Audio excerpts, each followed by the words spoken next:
Imagine vanishing into the mountains without a trace, only for your final desperate message to be discovered 2 years later, hidden inside your shoe. What would you want that message to say? Drop your answer in the comments and make sure you're subscribed because this story will absolutely blow your mind. So picture this. It's September 14th, 2015, 8 o'clock in the morning. The Denver Police Department is having one of those mandatory meetings that nobody really wants to attend, but everyone has to show up for anyway.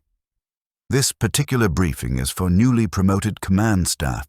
These are officers who've just climbed another rung on the ladder, stepping into roles with more responsibility, more scrutiny, more everything. The room is filled with that specific kind of tension that comes with new beginnings and high expectations. Roll call begins, names being checked off one by one. Then they call out, Officer Crumbida. Silence. They call again. Still nothing. Now in law enforcement, missing the first day of a command assignment isn't just a mistake. It's a red flag. It's the kind of thing that doesn't happen, especially not to someone like Piper Crumbida. Piper was 31 years old and known throughout the department as someone you could count on. Meticulous, tactical, reliable.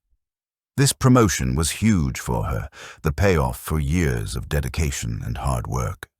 So when she didn't show up, people didn't just assume she overslept or got stuck in traffic. They immediately knew something was wrong. Her phone went straight to voicemail, and not just once. Her voicemail box was completely full, which meant her phone had been off or out of service for a while. The concern went from 0 to 100 in seconds. Department officials did what they had to do. They called her parents, Jarek and Emina Crumbida, hoping for a simple explanation. Maybe she'd gotten sick and forgot to call in. Maybe there was some family emergency. But what her parents told them turned that concern into something much darker. Piper had taken authorized leave right before the promotion kicked in. She'd recognized that the new job was going to consume her life, so she wanted one last chance to decompress, to reset before the chaos began. And her chosen method of decompression was ambitious, to say the least. She'd planned a solo, multi-day through hike deep in Rocky Mountain National Park. It was the kind of trip designed to clear your head, to push yourself physically and mentally, to find that quiet space that only the wilderness can provide. Piper loved the mountains. She was an experienced hiker, comfortable with Colorado's demanding terrain. She wasn't just some casual weekend warrior. She understood the risks, the navigation, the survival skills required. She was also a trained police officer, which meant her risk assessment abilities were sharper than most people's. But here's the problem. She was supposed to finish that hike 2 days earlier, on September 12th. It was now the 14th, and nobody had heard from her. Her parents hadn't gotten a single call, text, or message since she'd started. Jarek and Mana were already spiraling into panic mode. They knew their daughter's capabilities. If Piper was missing, it wasn't because she'd gotten a little lost or twisted an ankle. Something serious had happened. Something external had intervened. By midday, Piper Crumbida was officially declared a missing person. And this wasn't just any missing person case. This was one of their own. The urgency was immediate and intense. Investigators started at the last place they knew Piper had been. Park rangers found her vehicle parked at the designated trailhead, exactly where her backcountry permit said it would be. The car was locked, undisturbed, looking like it had been sitting there for days. It was just this silent marker of where her journey began, with those massive mountains looming overhead, completely indifferent to the human drama unfolding below. They established a timeline based on the last contact anyone had with her.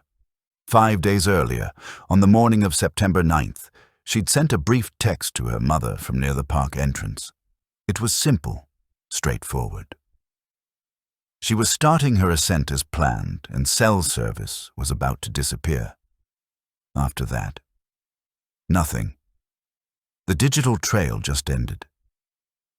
Piper had put on her backpack, a blue one with a green foam sleeping pad attached, and walked into the vastness of the Rockies. And then she was just gone. The response to Piper's disappearance was massive and immediate. Rocky Mountain National Park is enormous, over 415 square miles of some of the most rugged, unforgiving terrain in the entire United States.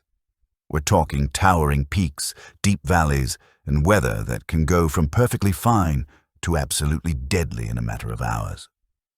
Trying to find one person in that environment is like searching for a specific grain of sand on a beach. It's overwhelming. The initial search focused on the route Piper had filed with the Park Service.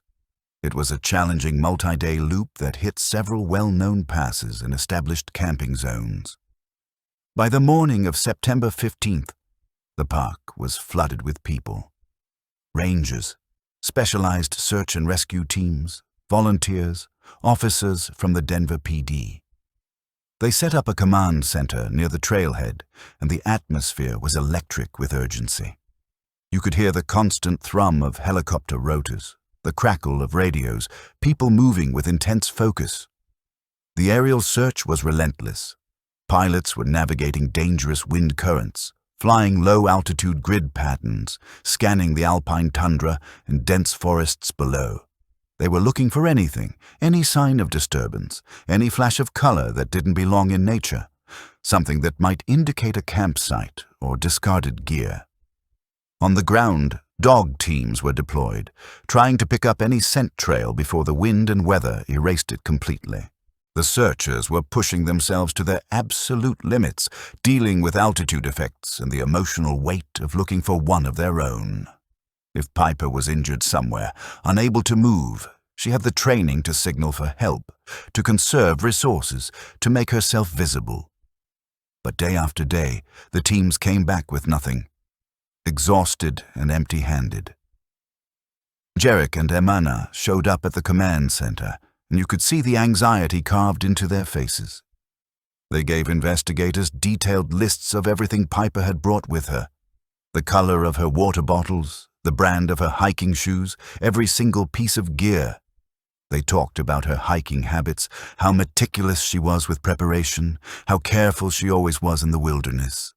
They were clinging to hope, believing that her skills and experience would keep her alive until someone found her.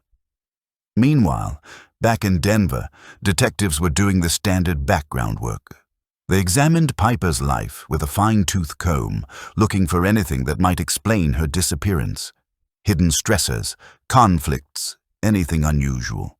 They reviewed her recent cases, searching for angry suspects who might want revenge. They went through her finances, her communication records, her personal relationships, and they found nothing. Everything was normal. Piper seemed to be in a really good place. No financial problems, no personal drama, nothing that stood out. The answer had to be somewhere in those mountains. Days turned into a week. They saturated her planned route, searching every inch of trail, and found absolutely nothing. No abandoned gear, no signs of a campsite, no indication she'd even made it past the first day. It was baffling and frustrating. How does an experienced hiker just vanish on a marked trail system? The wilderness wasn't giving up any answers. Then investigators discovered something unusual that completely shifted the direction of the search. While going through Piper's financial records and local purchases, they found a requisition form from a mountaineering outfitter in Boulder. It was dated 3 weeks before her trip, and it detailed a request for serious technical ice climbing gear. We're talking specialized crampons, ice axes, ropes, anchors. Equipment designed for glacial travel. This was way beyond what you'd need for the hike she'd planned. But here's the interesting part. Piper had canceled that requisition herself, just 2 days after submitting it. This discovery sparked a new theory. Had Piper planned some kind of secret detour? Was the filed itinerary just a cover story? Investigators knew Piper was ambitious, always pushing herself physically. That canceled equipment rental suggested she'd been thinking about a highly technical climb, maybe into one of the park's remote ice fields. It made sense in a way. a skilled officer seeking one final extreme challenge before settling into a promotion that would chain her to a desk. Maybe she'd decided to attempt a difficult climb spontaneously, even after canceling the gear. If she'd fallen or gotten trapped in one of those high-altitude glacial areas, finding her would be nearly impossible. The terrain up there is absolutely unforgiving. This lead felt real, like it actually explained something about Piper's mindset. Authorities made the tough call to redirect significant resources toward this new possibility. The search shifted from a standard wilderness operation to a high-risk technical rescue mission. Specialized alpine teams trained in glacial travel and crevasse rescue were sent to specific areas related to the paperwork they'd found with that requisition. These locations were remote, far from any established trails.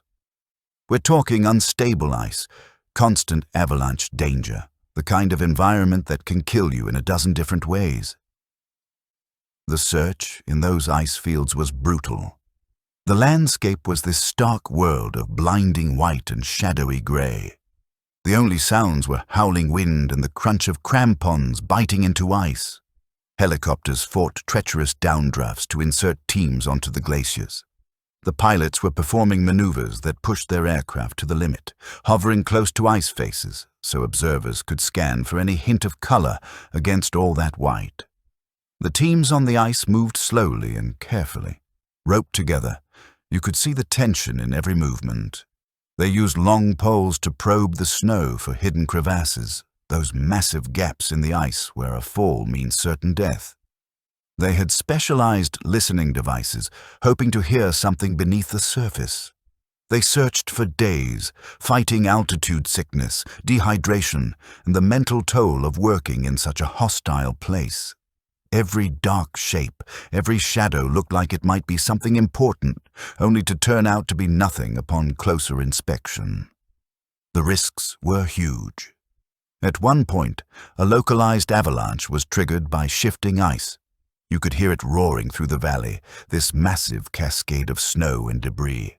It narrowly missed a search team, and that near disaster really drove home how dangerous this operation was.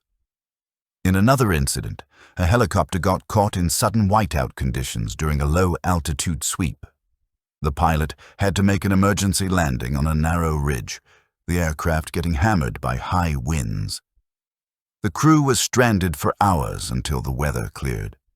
But despite all the intensive effort and the risks everyone was taking, the ice fields gave them nothing. No trace of Piper Crumbida. The theory seemed compelling, but it appeared to be a dead end.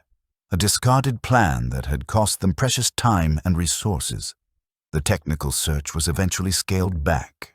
While all this focus was on the high-altitude areas, the routine work of canvassing local businesses and trailheads continued, just at a lower priority.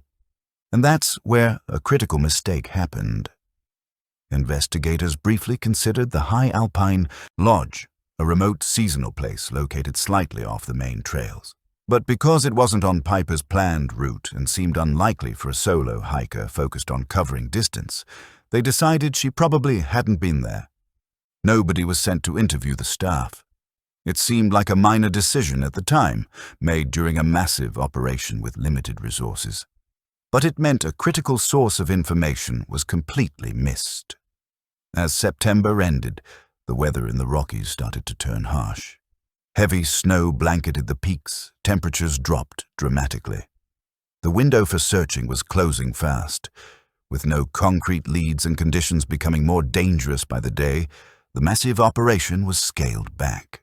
The command center was packed up. Volunteers were sent home. For Jarek and Mana, the silence was torture.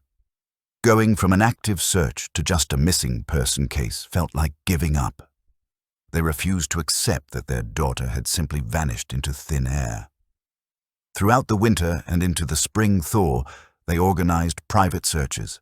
They poured their grief into action, hiring specialized teams, continuing to search the park whenever weather allowed. They walked the trails calling her name, driven by desperate hope. But those mountains stayed silent. A full year passed, and Officer Piper Crumbida's disappearance remained a complete mystery. Then we jump ahead to July 2017. The high country was deep into summer. Alpine meadows were bursting with wildflowers. The peaks still had remnants of winter snow. Nearly 2 years had passed since Piper vanished. The case had gone cold. That initial urgency had faded into this dull, persistent ache of unanswered questions. For investigators, it was just another open file gathering dust. For Jarek and Minna, it was a permanent state of suspended grief. Their lives were frozen in the moment their daughter disappeared. Alan Wilder wasn't thinking about missing persons at all. He was a field biologist working for the U.S. Geological Survey, documenting the spread of invasive beetle kill patterns in the park's forests. These beetles were absolutely devastating the pine populations, leaving behind these massive areas of dead, grey trees. It was depressing work, solitary work, and it often took him into dense, rarely travelled sections of the park, places tourists never saw. On the afternoon of July 21st, Alan was working in a rugged area with steep slopes and thick undergrowth. He was moving slowly, focused on tree bark, recording data on his tablet. The air was still and warm, heavy with the scent of pine and damp earth. The only sounds were buzzing insects and the occasional hawk cry overhead. He was miles from the nearest established trail, completely immersed in solitude. Late that afternoon, Alan was navigating this particularly dense tangle of fallen trees from an old windstorm. It was a graveyard of lodgepole pines, skeletal branches creating an almost impenetrable barrier. He had to climb over massive trunks, forcing his way through. The exertion was exhausting even for someone as experienced as him. As he scrambled over this large, uprooted tree, something caught his eye. A flash of grayish-blue synthetic fabric, partially hidden under a canopy of fallen branches. It stood out sharply against the browns and greens of the forest floor. It was partially buried under pine needles and dirt, tucked deep in the tangle. His first reaction was irritation. Despite strict park regulations, people still littered, even in remote areas. He assumed this was just more careless trash. Expensive gear abandoned by people who didn't respect the wilderness. Muttering under his breath about the disrespect, he approached it, planning to pack it out. It was a small dome-style tent, but it was in terrible condition. The fabric was tattered, stained with dark patches of mold and dirt. Several holes were ripped in the material, and it smelled absolutely foul. It didn't look like it had been set up as a campsite. It looked like it had been blown there by wind, coming to rest against the fallen trees where it had sat for a long time. The scene felt desolate, abandoned. Alan started cleaning up the mess, pulling at the tent fabric to bundle it up. The smell of mildew and decay was strong. As he did, several items spilled out from the folds. Degraded clothing, a fleece jacket, hiking pants, socks, and a pair of hiking shoes near the tent. The sight of those personal items shifted something in his mind. This wasn't typical litter. The clothing was heavily soiled, damaged by exposure. The shoes were worn and caked with mud. Then he found a waterlogged wallet tucked in the fleece jacket pocket. He knelt down, unease growing. He opened the wallet carefully. The leather was slimy, threatening to fall apart in his hands. Inside, protected by a plastic sleeve but still severely damaged, were documents, an ID card. The realization hit him hard. He looked at the photo, but water damage and mold had completely obscured the face. It was just a ghostly blur. But the presence of official documents, a wallet, things nobody would intentionally leave behind, was alarming. This wasn't litter. This was something serious. He realized he might be standing at a crime scene. His irritation vanished instantly. Alan pulled out his satellite phone with shaking hands, powered it on, and waited for a signal. He called Park Ranger Dispatch, his voice tight with urgency. He reported finding abandoned gear and personal documents in a remote area. He gave exact GPS coordinates and described everything he'd seen.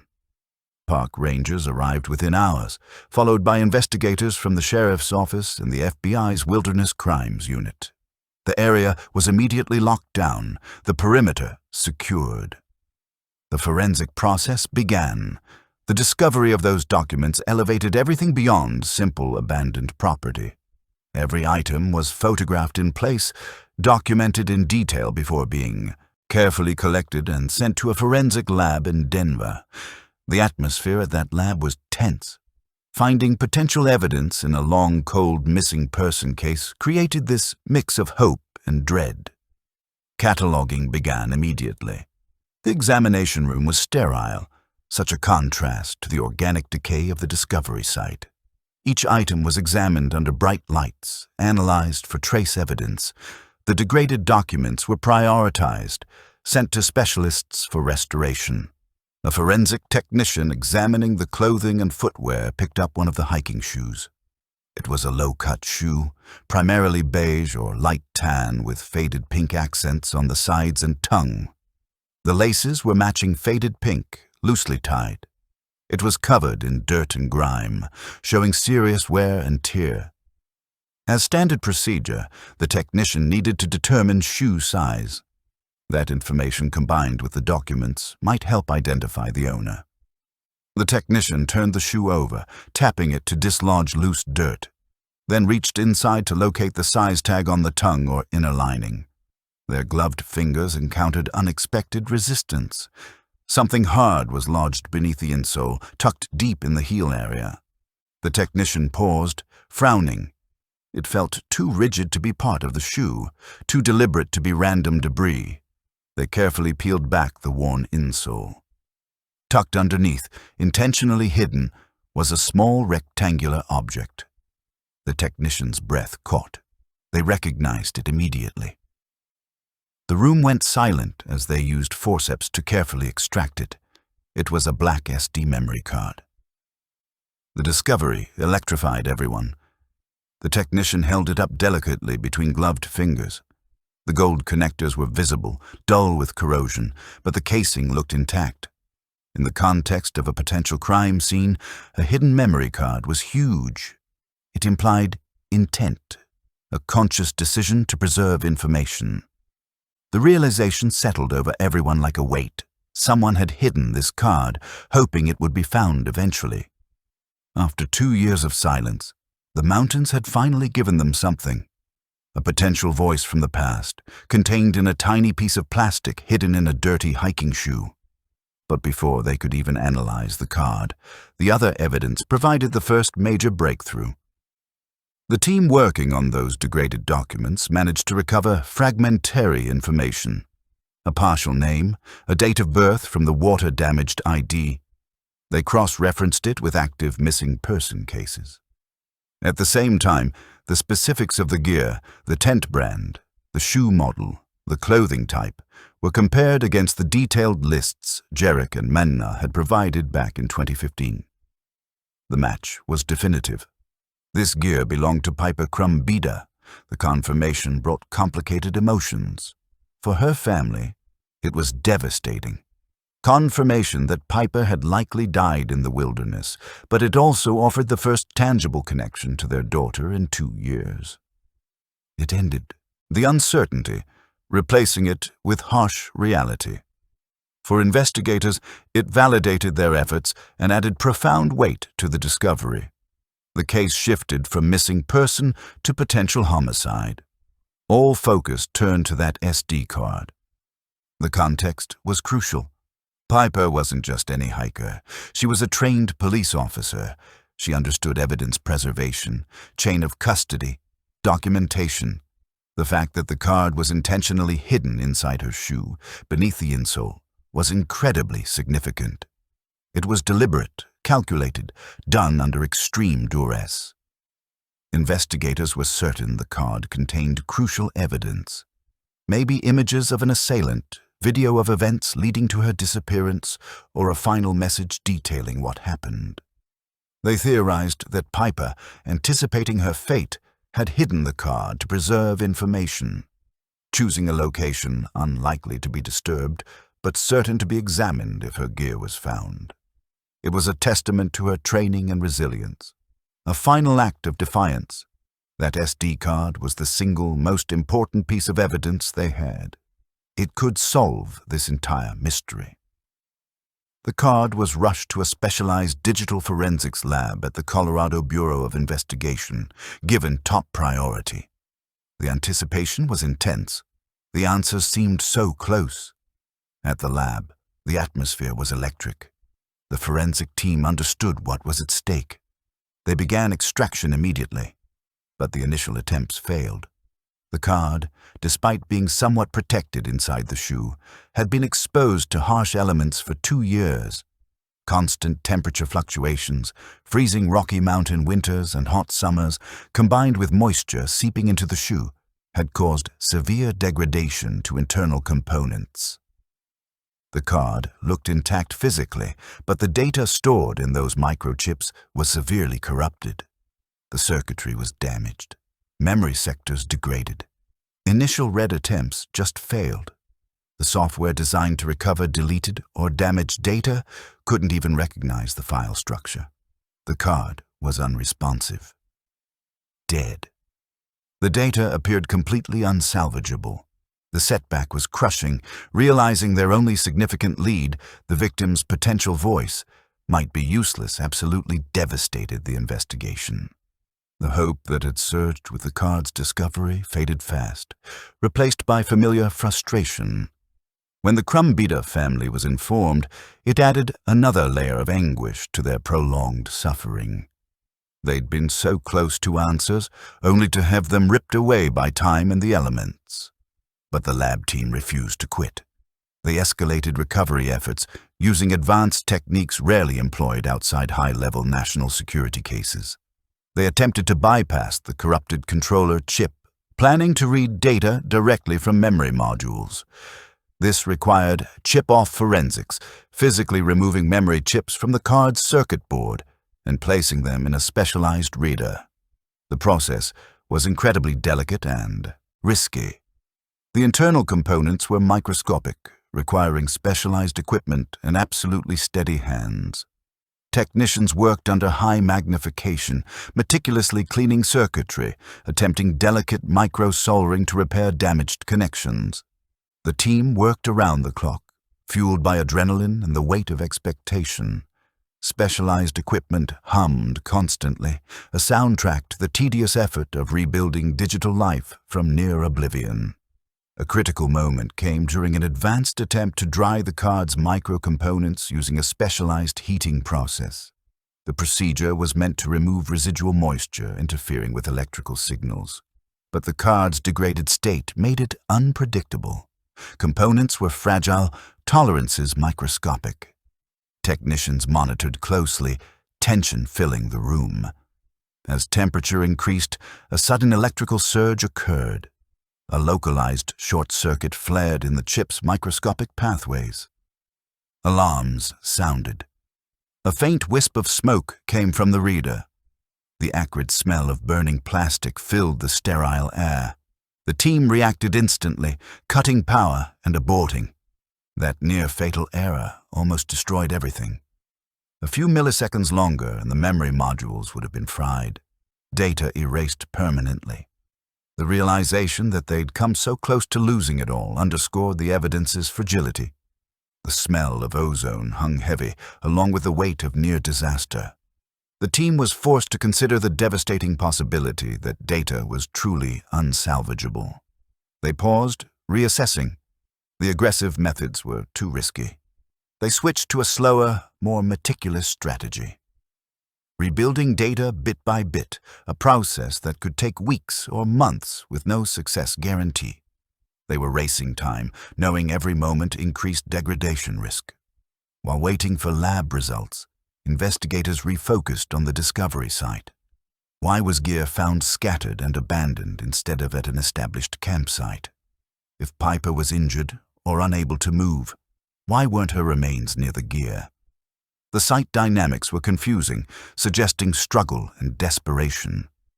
Meticulous grid searches were conducted around the area. Specialized teams, including cadaver dogs, trained to detect human decomposition even after years, scoured the dense forest. They combed rocky slopes, nearby streams, searching for any trace of remains or the missing camera that likely went with the SD card. Terrain was difficult, undergrowth thick. Searches expanded outward in circles, covering several square miles of rugged wilderness. They used ground-penetrating radar and aerial drones with high-resolution cameras, looking for anything that might indicate a hidden grave. But they found nothing conclusive. No remains, no camera, no additional clues explaining Piper's disappearance. The mystery deepened. The gear discovery confirmed Piper was in the park, but circumstances around the abandoned tent and hidden card remained agonizingly unclear. The investigation stalled again, waiting for a lab breakthrough, hoping the damaged card still held desperately needed answers. The wilderness silence seemed to mock their efforts, concealing truth beneath indifference. Weeks stretched into a month as the lab continued painstaking data recovery. Work was agonizingly slow, microscopic reconstruction of fragmented digital information. Investigators waited, the case suspended in limbo, entirely dependent on lab success or failure. Equipment hummed constantly, testament to the tedious effort. Technicians worked in shifts, eyes strained from constant focus on damaged memory chips. Then, in late August 2017, a partial breakthrough occurred. It wasn't the dramatic recovery of images or videos everyone hoped for.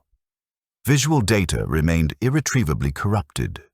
Memory sectors where actual media was stored were too degraded. Files were too damaged to reconstruct. Images of Piper's final moments remained lost to time's ravages.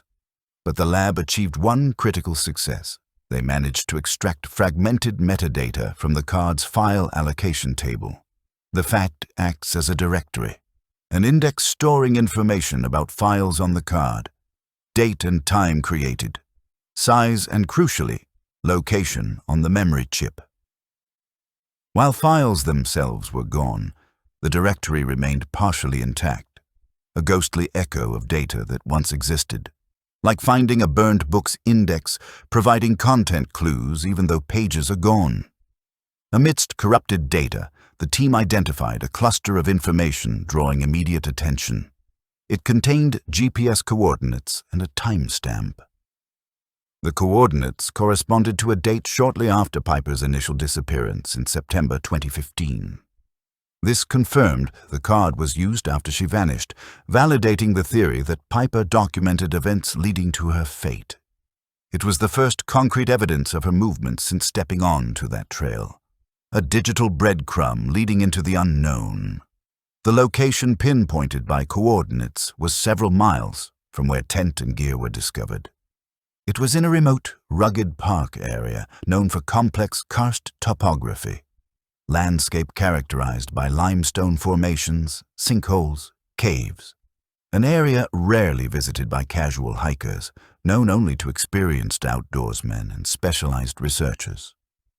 Terrain was notoriously difficult to navigate, riddled with unmarked caves and unstable rock. The coordinate discovery injected new urgency into the investigation. It provided a specific location, a target for focused search. Implications were profound. If Piper had been at those coordinates, mystery answers might be found there. Authorities immediately organized an expedition. Given difficult terrain and potential cave system complexity, a specialized search and rescue tactical team was assembled. This wasn't a standard trail.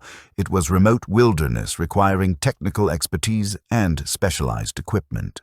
The team included experienced mountaineers, cave rescue specialists, tactical officers prepared for hazardous conditions or even a crime scene. They were equipped with technical climbing gear, specialized lighting, portable communications. The expedition launched early September 2017. The team embarked on a multi-day operation. Approaching the coordinates was grueling.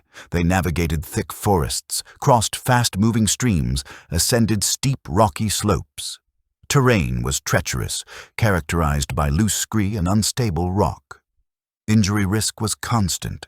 They employed technical maneuvering, using ropes to navigate steep inclines and sheer drop-offs. Exertion was extreme, thin air taxing endurance. Wilderness silence was absolute, broken only by their movements and wind whistling through canyons. As they approached the target area, landscape became increasingly rugged and desolate. Limestone cliffs rose abruptly from the forest floor, ground riddled with fissures and depressions.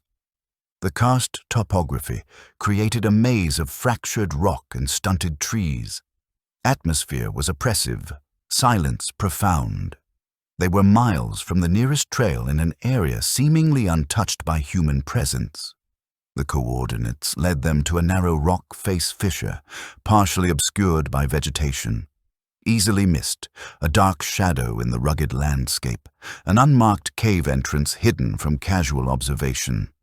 The entrance was small, requiring the team to crawl through a narrow passage. Rock pressing in on them, darkness absolute. The passage opened into a larger chamber, air cold and damp. They entered cautiously, headlamps cutting through darkness. Silence broken only by dripping water and their movements. The cave was complex with multiple passages branching from the main chamber. Headlamp beams illuminated rough rock walls and uneven floor, shadows dancing at the periphery. Atmosphere was claustrophobic, the mountain's weight pressing down. They began systematic cave searching, moving slowly and methodically, looking for any disturbance sign, any indication someone had been there. Near the entrance area, in the main chamber where faint outside light still penetrated gloom, they made a discovery. Partially buried beneath dust and debris was an aluminum water bottle, a specific type, distinctive in design and color. The team photographed it in place before collecting it as evidence. The bottle was dented and scratched but otherwise intact. It was sent to the forensic lab for analysis. Jarek and Emna were shown bottle photographs. They identified it immediately. One piper carried on all her hikes. A gift from her father. The discovery's emotional impact was profound. First tangible proof Piper had been in the cave, a heartbreaking connection to their daughter's final moments. However, forensic testing yielded disappointing results. Due to environmental degradation over 2 years, no usable DNA or fingerprints could be recovered. The bottle had been exposed to damp cave conditions, erasing any trace evidence that might have linked Piper or anyone else to it. The bottle was clean, offering no forensic answers. The evidence was highly circumstantial. The water bottle combined with SD card metadata strongly suggested Piper was in the cave, but didn't prove it definitively. And it didn't explain what happened to her there. The mystery deepened, becoming more complex and agonizingly unclear. How did her gear end up miles from the cave? If she'd been injured or unable to move in the cave, why did she leave? And what prompted her to hide the card in her shoe? The cave expedition provided a new location, new investigation focus, but also generated more questions than answers. Investigators were left staring at maps, tracing distance between cave and discovery site, trying to understand a missing officer's movements in her final moments. The case remained unsolved. Truth hidden somewhere in the rugged Rockies, concealed within that unmarked cave's darkness. The cave discovery's ambiguity left the investigation in a precarious position. While metadata and water bottles strongly suggested Piper's presence in that remote location, lack of definitive forensic evidence meant they couldn't rule out other possibilities. The connection was circumstantial. In a case involving a missing police officer, circumstantial wasn't enough to build a solid case. Frustrated by lack of progress and absence of other leads, investigators decided to revisit initial investigation stages, looking for any oversight or missed opportunity from the 2015 search.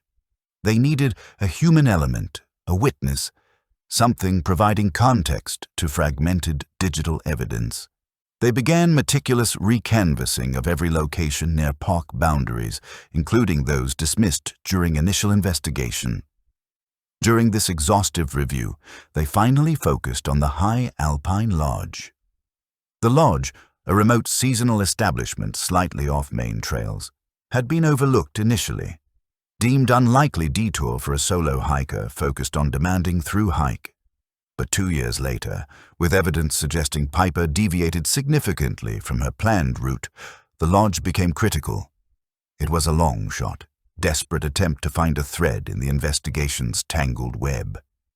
In October 2017, 2 investigators drove the winding mountain road to the lodge. It was a rustic wooden structure perched on a ridge overlooking a vast valley. Air was crisp with pine scent and approaching winter, atmosphere quiet, tourist season winding down. The lodge felt isolated, a solitary outpost in vast wilderness. They spoke with Quila Brasher, the owner and server. Quila, a woman in her late 50s with a weathered face and sharp eyes, had run the lodge over 2 decades. She knew the park's rhythms and hiker habits. She was observant, accustomed to her clientele's transient nature. Investigators explained their visit purpose and showed her a Piper photograph. The vibrant, smiling image of her on a previous hike, mountains stretching behind her. They asked routine questions, not expecting much given time's passage. They'd conducted hundreds of similar interviews, most yielding nothing more than vague recollections and sympathy. The reaction was immediate. Quila recognized her. She stared at the photograph for a long moment, expression shifting from recognition to certainty. Yes, she remembered this woman. She'd visited the lodge in September 2015, around the disappearance time. The memory was vivid, triggered by the photograph. Investigators felt adrenaline surge. This was the first confirmed Piper sighting since entering the park. A breakthrough, a moment that could change the investigation's course. But the next piece of information Quila provided transformed the case entirely. Piper was not alone. Quila recalled the photographed woman having lunch and engaged in friendly conversation with a man. They'd sat at a window table, talking animatedly. The detail was vivid, memory clear. She recalled their interaction as relaxed and comfortable. They seemed to enjoy each other's company. This revelation hit investigators like a thunderbolt. For 2 years, investigation operated under the assumption Piper was hiking solo. Another person being involved had been considered, but there had been no evidence supporting it. Now, a credible witness placed Piper with an unknown man shortly before vanishing. Investigators pressed Quila for man details. She described him as charming, physically fit, appearing to be an experienced outdoorsman or perhaps local guide. He carried himself confidently, comfortable in the wilderness. Approximately Piper's age, perhaps slightly older, dressed in technical gear, suggesting he was prepared for rugged terrain. Crucially, Quila recalled no distress signs or red flags. Piper and the man's interaction appeared friendly, even familiar. Piper was single, and meeting someone during hiking wasn't unusual, but in her disappearance context, implications were profound. The transaction was paid cash, leaving no credit card records, and the lodge, true to rustic nature, had no CCTV cameras. No physical evidence linked the man to the lodge, only Quila's memory. The implications were staggering. If Piper met someone during her hike, why had this man never come forward? In a high-profile missing person case involving a police officer, it was inconceivable that someone who shared a meal with the victim shortly before disappearance would remain silent. His silence suggested something far more sinister. It suggested complicity. Investigators immediately mobilized. This was the first tangible lead in the case, a potential suspect. They began preparing a composite sketch based on Quila's description, intending to release it to the public and generate leads. The command center atmosphere was electric, renewed hope surging through the investigation. They cross-referenced the description with known local guides, park employees, anyone with a history operating in the area. The investigation was energized. Momentum building. However, the next morning, before the composite sketch could be completed, the lead detective received a phone call. It was Quila Brasher. Her voice was hesitant, apologetic. She explained that after investigators left, she'd spent the evening looking at Piper Crumbita photographs online, comparing them to her memory of the woman in the lodge, and now she was convinced she'd made a mistake. The woman she saw was not Piper. Quila cited subtle appearance differences, face shape, hair color. She explained time's passage had clouded her memory, and her initial recognition was faulty. She explained she saw hundreds of hikers every season, many resembling Piper. Fit, blonde, adventurous women. She apologized profusely for the confusion, emphasizing she wanted absolute certainty before providing information in such a serious case.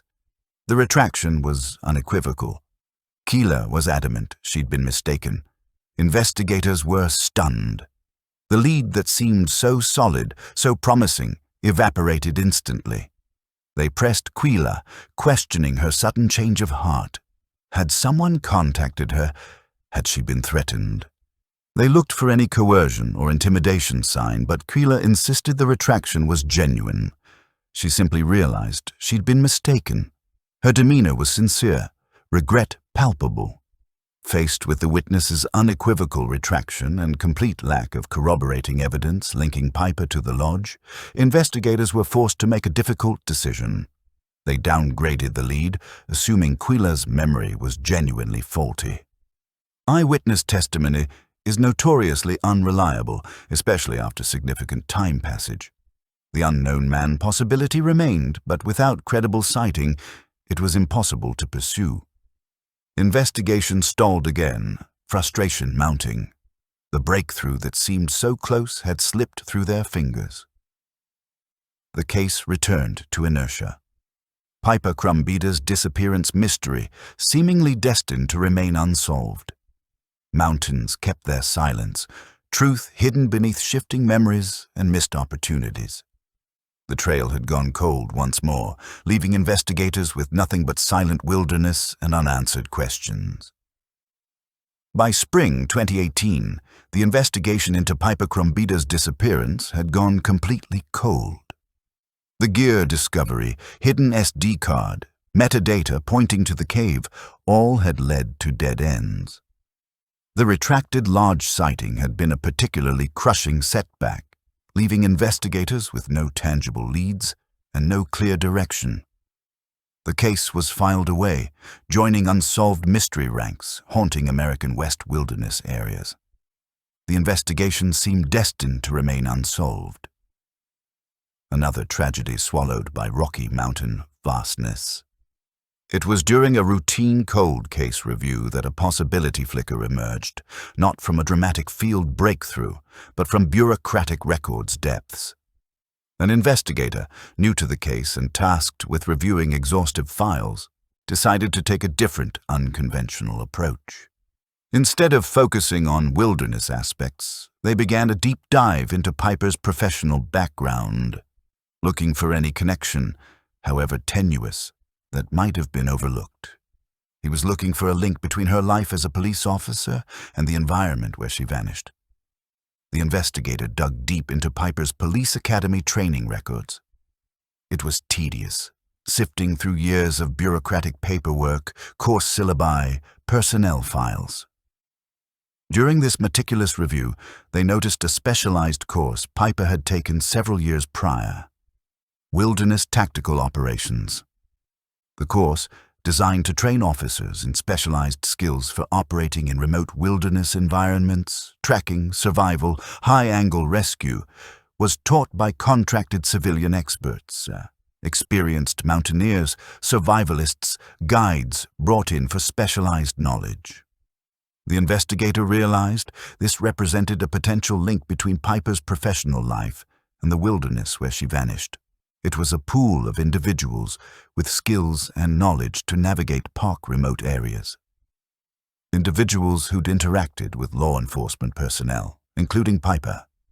They initiated a process often overlooked in missing person investigations: cross-referencing the training course from historical contractor list with known local guides operating in Rocky Mountain National Park area. It was a long shot, a bureaucratic needle in a haystack, a desperate attempt to find connection in the absence of other viable leads. The process took weeks of painstaking data entry and analysis. It involved archived records requests, cross-referencing multiple databases, manually comparing name lists. Databases were extensive, overlap minimal. Most contractors were based in other states or no longer active in the field. But then a match emerged. Vong Go, a highly regarded local tour guide operating in Rocky Mountain National Park. Go had occasionally consulted for law enforcement years prior, providing wilderness navigation and survival skills expertise. Although he hadn't taught Piper directly, his name appeared on the broader contractor database associated with the Wilderness Tactical Operations course. He was part of the expert community Piper had trained with. The connection was tenuous, but it was the first new lead in months. The investigator checked Go's physical description against the one Quila Brasher had initially provided before her retraction. It was a loose alignment, fit, experienced outdoorsman, approximately the right age, charismatic. The investigator initiated a deep background check on Vong Go.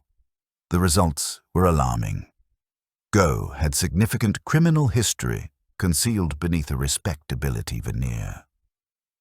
15 years earlier, he'd been convicted of aggravated robbery, a violent felony for which he served 10 years in state prison. The conviction had been hidden from public view, but accessible to law enforcement. The revelation was staggering. A convicted felon operating as tour guide in Rocky Mountain National Park, with a potential link to a missing police officer. Pieces began falling into place. Go's wilderness expertise, his knowledge of the remote cave area, which investigators discovered he was known to frequent as a guide, often taking clients to hidden gems off marked trails and the retracted lodge sighting. It all pointed toward a chilling possibility. Circumstantial evidence was mounting. Investigation mobilized immediately, but they knew they had to proceed with extreme caution. Go was an experienced outdoorsman, expert survivalist, capable of vanishing into wilderness if he suspected investigation. Approaching him at his home or business was deemed too risky.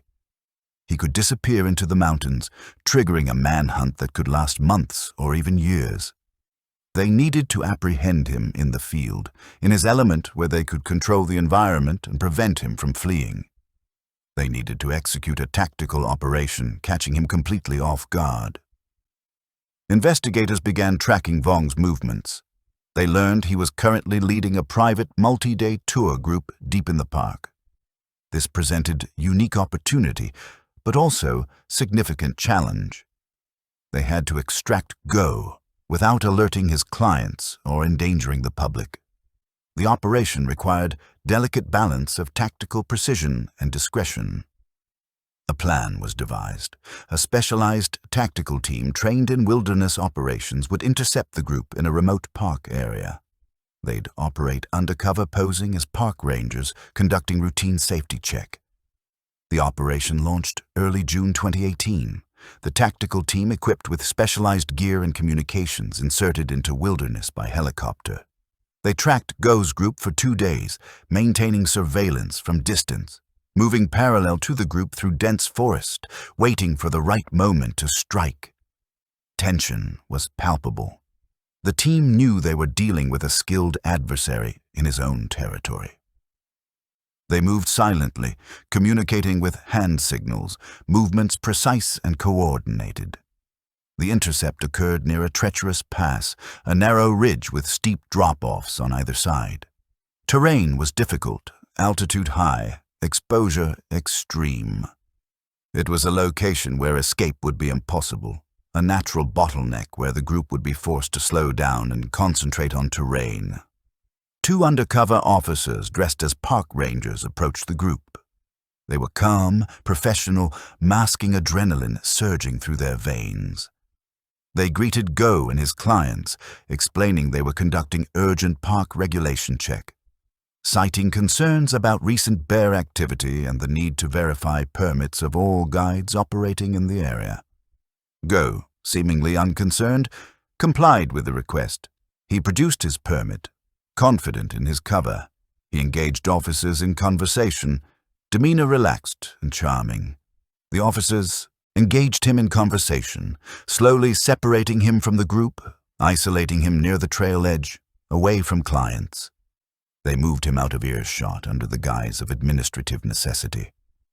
The moment Go was isolated, officer demeanor shifted instantly. The friendly facade evaporated, replaced by tactical arrest, cold professionalism. They informed Go he was under arrest for Piper Crumbida's disappearance. They moved quickly to secure him in handcuffs. Go was stunned, face paling beneath his tan. The realization of his situation hit him with mountain wind force. He realized too late he'd been outmaneuvered. The arrest was executed swiftly and professionally. The extraction was flawless. Clients unaware of the operation's true nature, until Go was led away. Escorted by the tactical team, he was airlifted out of the park and transported directly to a Denver interrogation room. Go was brought to a secure Denver facility for questioning. The interrogation room was small, atmosphere sterile. Investigators laid out evidence against him.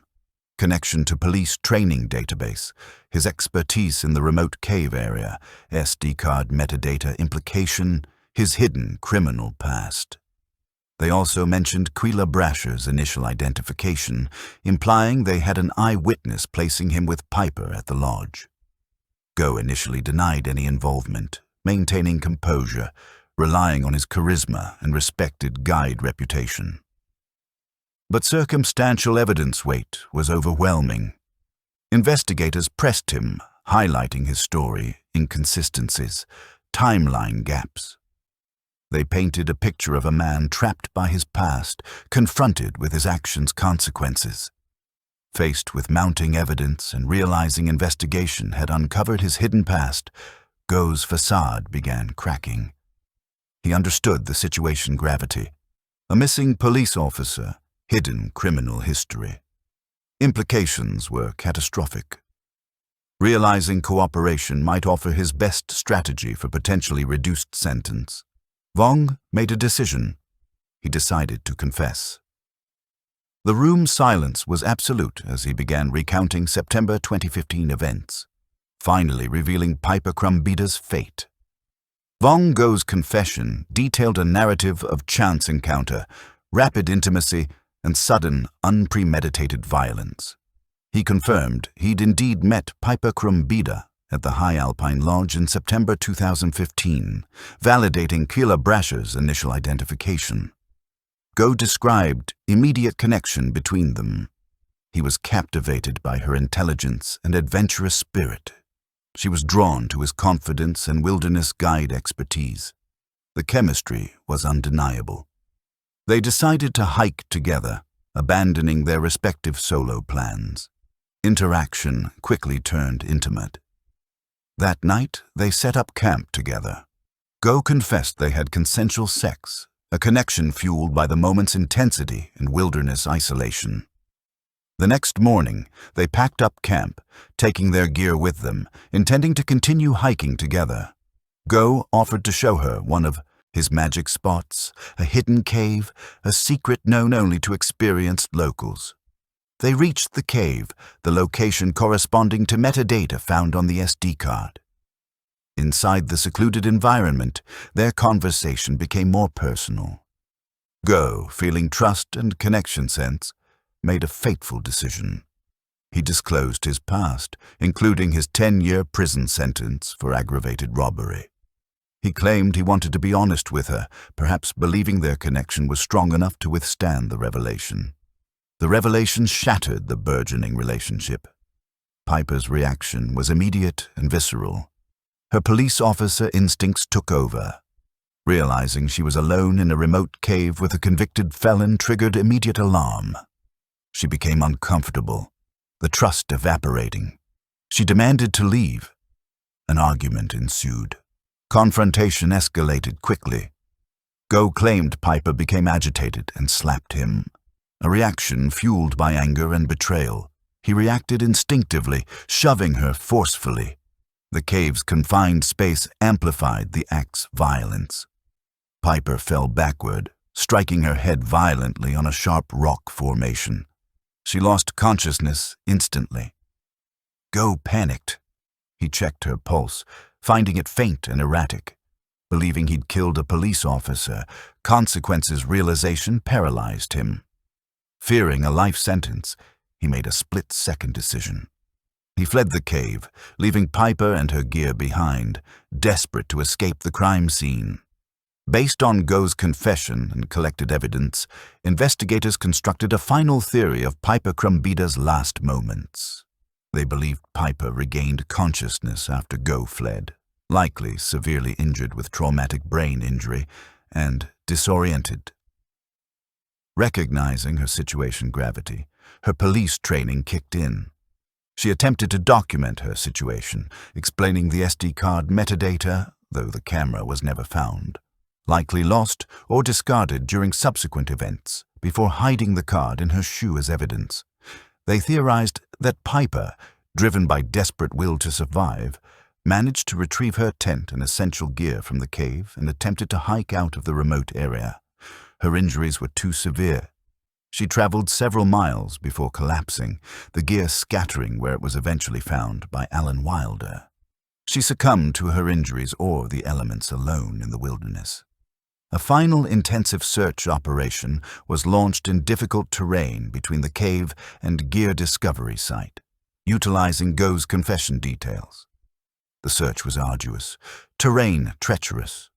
During this exhaustive effort, specialized cadaver dogs located Piper Krumbida's skeletal remains deep beneath a rock overhang hidden from view. The remains' discovery corroborated Go's account.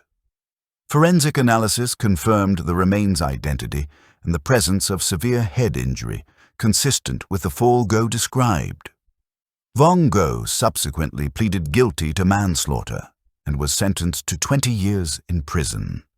For Jarek and Emna Krumbida, their daughter's remains discovery brought devastating closure, ending years of agonizing uncertainty, allowing them to finally mourn the tragic loss of a dedicated officer and beloved daughter.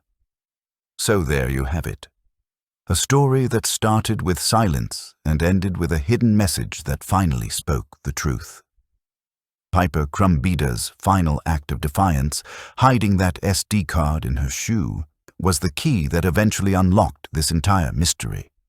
It's a reminder that even in the darkest moments, the truth has a way of finding its way out. If you found this story as gripping as I did, please hit that like button and subscribe to the channel for more deep dives into mysteries like this one. And I want to hear from you in the comments. If you could leave one piece of evidence behind in an impossible situation, what would it be and why? Drop your thoughts below. Thanks for watching, and I'll see you in the next one.